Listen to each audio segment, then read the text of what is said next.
Let's start tonight with something really important, the president's visit to the troops in Afghanistan this morning. U.S. Congressman Jim Moran's a Democrat from Moran, also from Virginia. And Frank Gaffney is a former Assistant Secretary of Defense. He now works for the Center for Security Policy. Congressman Moran, you were over there in Afghanistan recently. We're going to look at the president right now. I want you to check him here about where you think he's got it right here. Here he is today, the President of the United States, the Commander-in-Chief with the troops. Let's listen. Because of the service of the men and women of the United States military, because of the progress you're making, we look forward to a new phase next year, the beginning of a transition to Afghan responsibility. As we do, we continue to forge a partnership with the Afghan people for the long term, and we will never let this country serve as a safe haven for terrorists who would attack the United States of America again. That will never happen. Wow, that's a heck of a statement, Congressman Moran. That says we're going to stay there for a while, and then we're going to find some way once we leave through targeting of some kind, I don't know what kind, from the air to prevent the use of that country as a base to use against us as they did in 9/11. How does he meet that commitment and politically stay alive here at home? I think he's got a political problem at home. Now, maybe not with a Republican Congress, because they want him to stay the course. The problem is this is not a winnable war, Chris. Even our combatant commanders know that we can't win this militarily. But secondly, I'm sorry, Congressman, explain that to people now. That's a heck of a statement. The president just said it's a winnable war. We can achieve our mission over there of preventing that from being used as a base against us. You say that mission can't be achieved, or what are you saying? I'm sorry. What are you saying? That we can't win it militarily. We can't capture or kill or convert enough young people in the Afghan population from siding with the Taliban, because we're backing a government that is inherently corrupt, that doesn't relate to the people, that doesn't deserve the people's respect, and is unsustainable. But secondly, with all the money that we're pouring in, about $120 billion this year, we're exacerbating the corruption problem.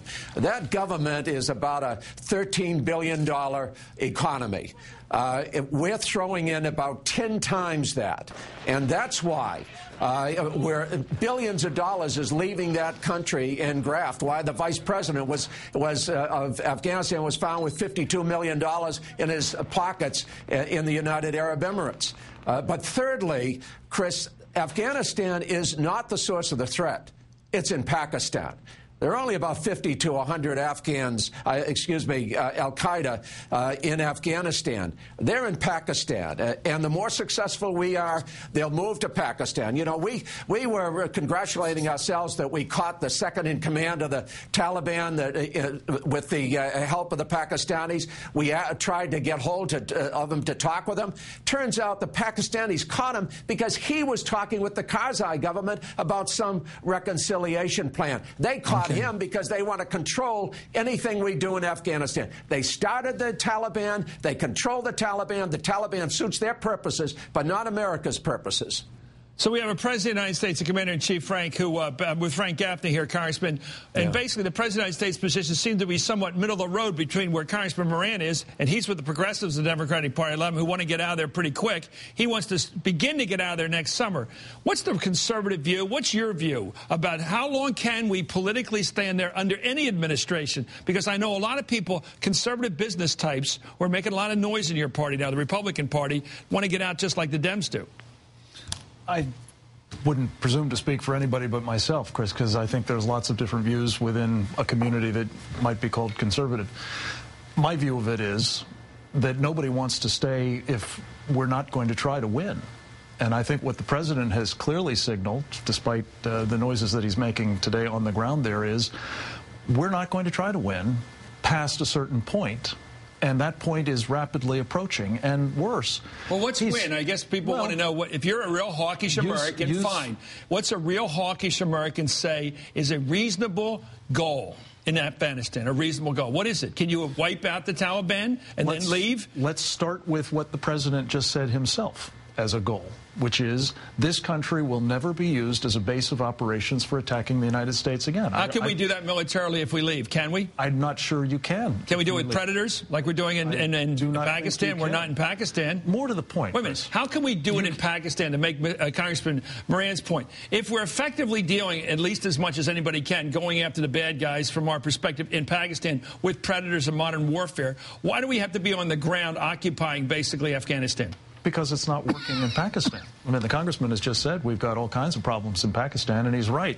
The question is, can you continue to whack-a-mole in Pakistan or in Afghanistan or in Yemen or in Somalia or other places? Yes, you can. Well, but the problem is, killed, and I'm not sure we have a clear answer from you about how long. You're not giving me a chance when to are we going to get out of there? I'm telling you right now. We leave? If the president's view is we're going to get out starting next summer. Yes. You're going to have an awful lot of people on both sides of the aisle, on all sides of the political spectrum, saying, if we're going to lose this thing, better lose it sooner at less cost than lose it now. Well, what do you want to do? I would like to see us recognize the nature of the enemy, which I think is defined by the ideological program they follow called Sharia.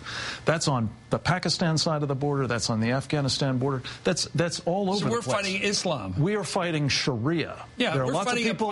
There's a lot of people. No, we're fighting a lot of people who are calling themselves Muslims, who practice it. And we're how do not you beat fighting. them? Ideally, we're not fighting the Muslims. But how do you don't. kill an idea?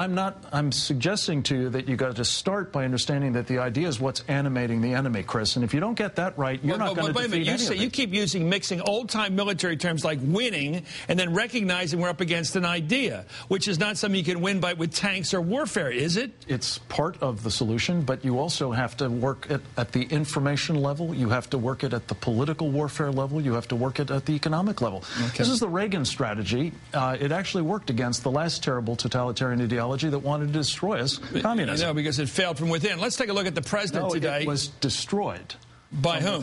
By Ronald Reagan and his strategy. Okay, let's take a look at the...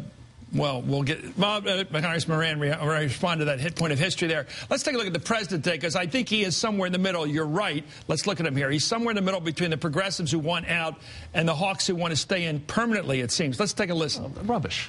Well... We said we were going to break the Taliban's momentum, and that's what you're doing. You're going on the offense, tired of playing defense, targeting their leaders, pushing them out of their strongholds. Today, we can be proud that there are fewer areas under Taliban control, and more Afghans have a chance to build a more hopeful future. We said a year ago that we're going to build the capacity of the Afghan people. And that's what you're doing. There's the President of the United States making, I guess, as good a case as he can for his policy. But, Congressman Moran, here's the problem. I think Frank Gaffney, although I don't agree with him ideologically, has a very good point here. If we're going to leave in a year, after a lot of American GIs get killed, why don't we leave now? Well, I actually agree with Frank as well, Chris. That's the problem. See, I don't see us prevailing over any period of time, even if we extend this to 2014. We've lost 1,400 troops. We've spent $345 billion.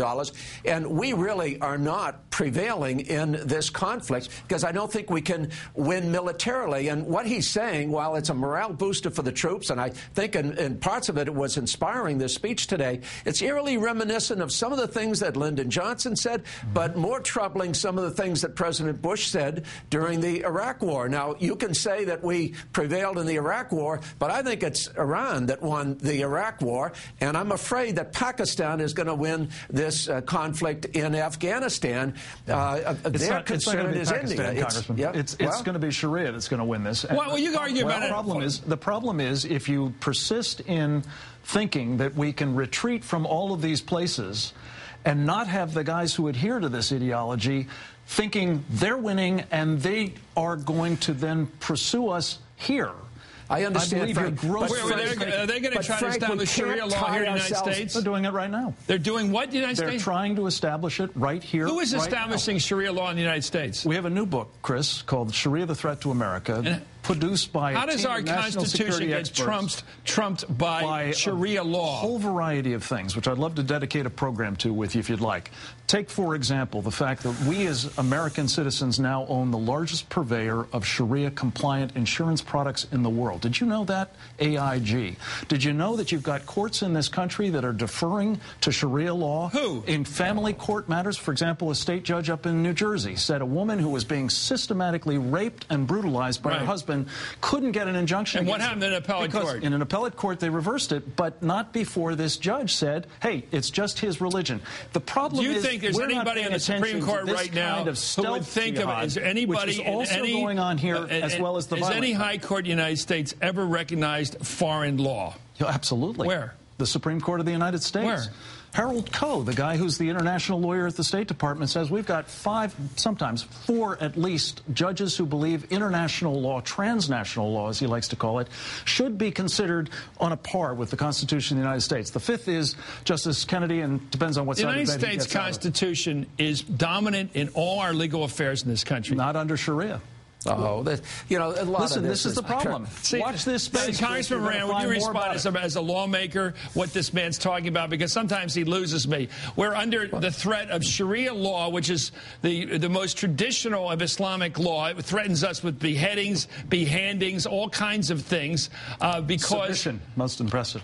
Oh, well, I respect Frank's intellect terrifically, and his father's as well. But some of this is paranoid nonsense. I think our most potent weapon against terrorist extremism is the Muslim population in the United States, which is extraordinarily moderate, secular.